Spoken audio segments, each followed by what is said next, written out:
मेवात वो सरजमी है जो अपने साहस, वीरता, वतन परस्ती और मेहमान नवाजी के लिए मशहूर है। सदियों से सौहार्द, कौमी एकता, भाईचारा और गंगा जमनी तहजीब की मिसाल रहा, लेकिन पिछले कुछ दिनों से चंद सौहार्द बिगाड़ने वाले पत्रकार, मीडिया वाले, भाईचारा बिगाड़ने वाले असामाजिक तत्व हमारे सदियों से चले आ रहे सामाजिक ताने बाने को बिगाड़ने की नापाक कोशिश कर रहे हैं। शायद वो मेवात के इतिहास को नहीं जानते। यह हसन खां मेवाती का मेवात है, जिन्होंने हिंदू राजा राणा सांगा के साथ मिलकर मुगल बादशाह बाबर की फौज के साथ लड़ाई लड़ी। ये गांधी जी का मेवात है, जिसमें गांधी जी ने आकर घासायड़ा गांव में कहा था कि मेवाती देश की रीढ़ की हड्डी हैं। मेवात में हिंदू और मुसलमान दोनों के रीति रिवाजों का एक खूबसूरत संगम है। यहाँ काशी और काबा, राम और रहीम, कुरान और गीता, जमजम और गंगा जल, सबका समान रूप से इस्तकबाल होता है, समान रूप से अदब और एहतराम होता है। यहाँ ईद और दिवाली, मुहर्रम और दशहरा, शब्बे बारात और जन्माष्टमी सब मनाते हैं। मेवात में कभी कोई सांप्रदायिक दंगे नहीं हुए। मेवात ने कभी किसी दलित दूल्हे को या महादलित दूल्हे को घोड़े से नहीं उतारा, ना उसकी बारात को किसी खास मोहल्ले, गली या मस्जिद के पास गुजरने से रोका। तो ये आपसी सद्भाव और प्यार ही तो है जो मेवात में है। मेवात एक अमन परस्त और भाईचारे का गुलदस्ता है।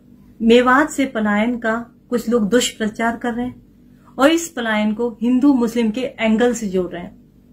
हकीकत में ये पलायन रोजगार की तलाश में था, बच्चों के उज्जवल भविष्य के लिए, बच्चों की अच्छी शिक्षा के लिए, और सभी कौमों का हुआ था, चाहे वो हिंदू थे या मुसलमान, दोनों कौमों का हुआ था और बदस्तूर आज भी जारी है।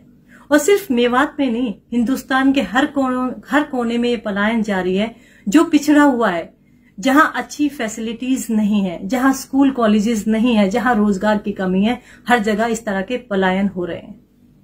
जितने लोग सरकारी नौकरी में थे, चाहे वो हिंदू थे या मुसलमान, ज्यादातर अपने बच्चों को अच्छी शिक्षा और उज्जवल भविष्य के लिए शहरों में ले गए, मेवात से पलायन किया, जिसका जीता जागता उदाहरण मैं खुद हूं। मेरे वालिद साहब सरकारी नौकरी में थे, हमारे उज्जवल भविष्य के लिए शहर ले गए। अब मेवात से पलायन कैसे शुरू हुआ, इसके लिए हमें उस दौर में जाना पड़ेगा जब मेवात में खेतीबाड़ी हल और बैल से हुआ करती थी और अधिकांश लोगों का जीवन खेतीबाड़ी पर निर्भर करता था। उस वक्त मेव किसान था और जो अन्य जातियां मेवात में थी वो दस्तकार थी। दस्तकार में दोनों थे, हिंदू भी थे और मुसलमान भी थे।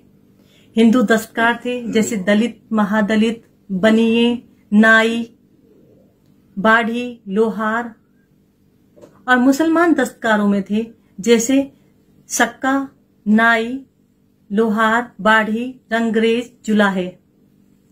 उस दौर में सबका अपना अपना काम था। मेव खेतीबाड़ी करता था और बाकी सभी दस्तकार कौमें अपने दस्तकारी काम करते थे।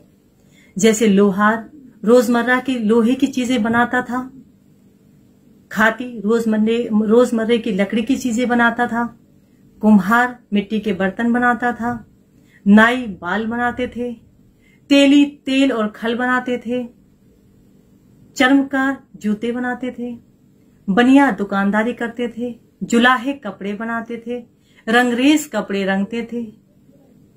फिर हमारे देश में विज्ञान की तरक्की हुई और विज्ञान की इतनी तरक्की हुई कि वो गांव देहात तक पहुंचा और इसी विज्ञान की तरक्की में ये सारे दस्तकार भेंट चढ़ गए। विज्ञान ने ट्रैक्टर दिया जिससे हल बैल खत्म हुए और गांवों में लोहार और खाती बेरोजगार हुए। विज्ञान ने फ्रिज दिया, गांवों में कुम्हार बेरोजगार हुए। फैक्ट्रियों में कपड़े बनने लग गए, गांवों के जुलाहे और रंगरेज बेरोजगार होने लग गए। जूते फैक्ट्रियों में बनने लग गए, चर्मकार बेरोजगार हुए। घर घर नल पहुंचा, जो शक का पानी भरते थे घरों में, वो बेरोजगार हुए। अब इन सब दस्तकारों के पास ना तो अपनी जमीनें थी और ना इन्हें खेती करना आता था। गांव में ये सब भूखे मरने लगे। फिर रोजगार की तलाश में ये शहरों और कस्बों की तरफ चले।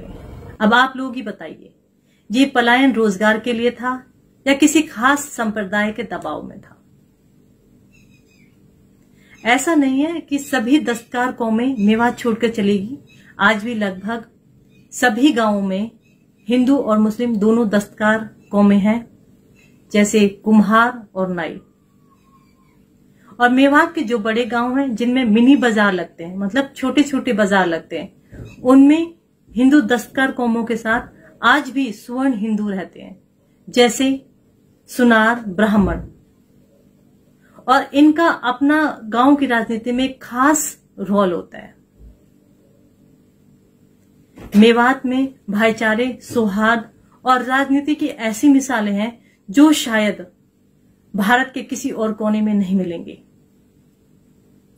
बिछोर है, मेवात का बड़े गांवों में शुमार है और मुस्लिम बाहुल्य गांव है, जिसमें लगभग 90% मुस्लिम है, लेकिन 45 साल तक उसमें सरपंच एक पंडित रहा। साठावाड़ी गांव है, उसमें एक ही ब्राह्मण का परिवार है और वो ही ब्राह्मण आज सरपंच है। चंदेनी गांव में 2009 में एक जनरल सीट से दलित को सरपंच चुना गया। ऐसे दलित का सम्मान, इस तरह का सम्मान जो मेवात करती है, शायद भारत में किसी और कोने में नहीं होता। चित्तौड़ गांव है जो मुस्लिम बहुल्य गांव है, उसमें जनरल सीट से एक दलित को सरपंच चुना। सेवका गांव है जो मुस्लिम बहुल्य गांव है, उसमें एक पंडित को सरपंच चुना। ऐसी सांप्रदायिक सद्भाव और वतन परस्ती की मिसालें शायद कहीं और नहीं मिलेंगी। तुम कुछ भी कहो, तुम्हारी रिपोर्टें कुछ भी कहें, लेकिन आज भी हम गंगा जमनी तहजीब का एक जीवंत उदाहरण है। मेवात एक अमन परस्त और भाईचारे का गुलदस्ता है। जय हिंद, जय मेवात।